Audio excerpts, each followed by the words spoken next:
So I decided to service my 2013 Citroen C3, and what can be so hard about that? I changed the oil filter, and I changed the air filter, I changed the oil.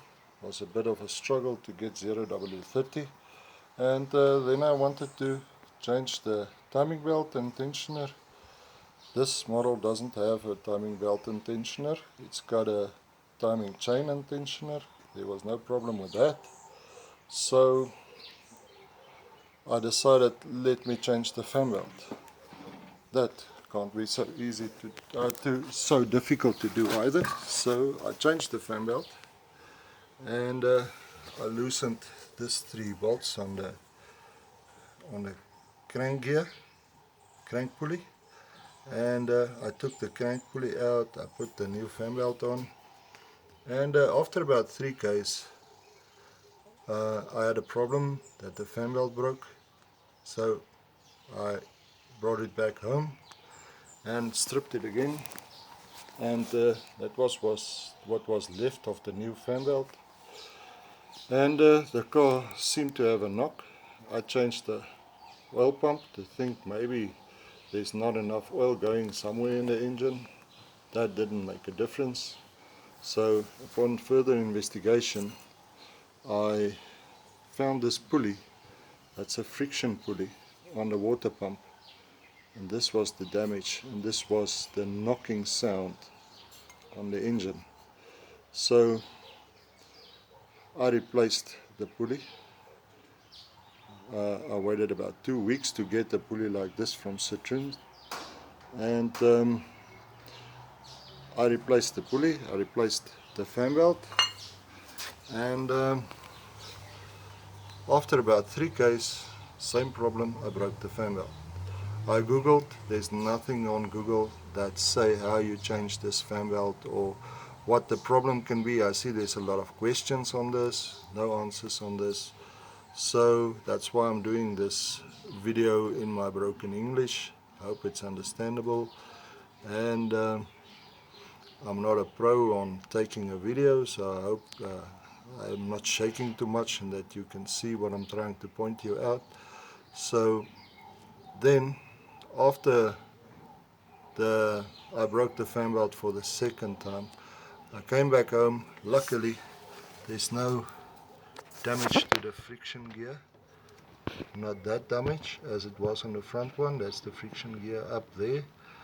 And then I started to look all over again, and eventually I found a video on, not really a video, some explaining how this electric tensioner works. That's this one here, and it seems like I got this on a mini forum that explained how that worked, and it seems like this same system is used in BMW, Minis, Citroens and Peugeots.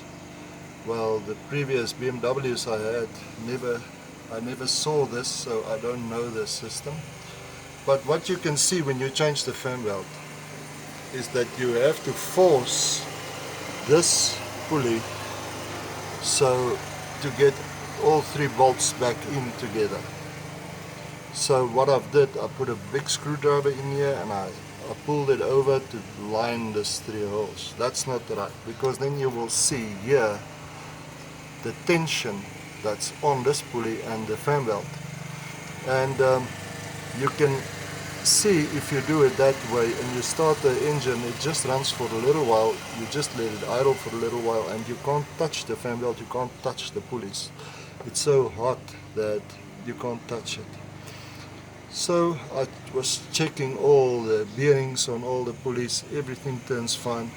So what I saw then on the mini forum that I've been on to is that this actually, you can release the tension here, and that this system works like if the car is cold, this disengages the water pump pulley, the friction gear, the friction pulley. So that disengages that pulley up there, and then as the car warms up, it engages the water pump. So this is electronic tensioner, I will call it, but it works on it's got electric wire on top. It's going to the ECU, what I understand. But then what you do after you take this pulley off and you put your new fan belt, before you put the pulley back, if you can see this little thingy, you pull this out, and you can see when you pull this, you can see how that moves there. So what you do is you pull this out, you put your pulley back without any tension anywhere, easy to line up your holes, everything, and then after that you push this back, you push it back all the way, and you see there's no tension there. When you start the vehicle, it will set itself on here. The ECU will set the tension on that or whatever. But the biggest problem is that this, if you don't do this, to pull this out,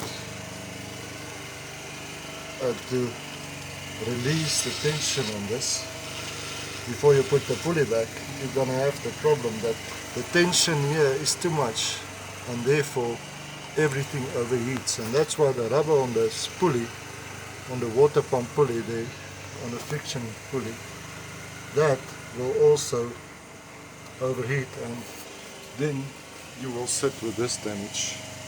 Luckily not the second time, but you will sit with this damage, and it's quite expensive to fix. So I hope that this little trick, by just pulling this and release all the tension on the side of the fan belt, will save you all a lot of money, because I did spend quite a bit of money by getting to know this.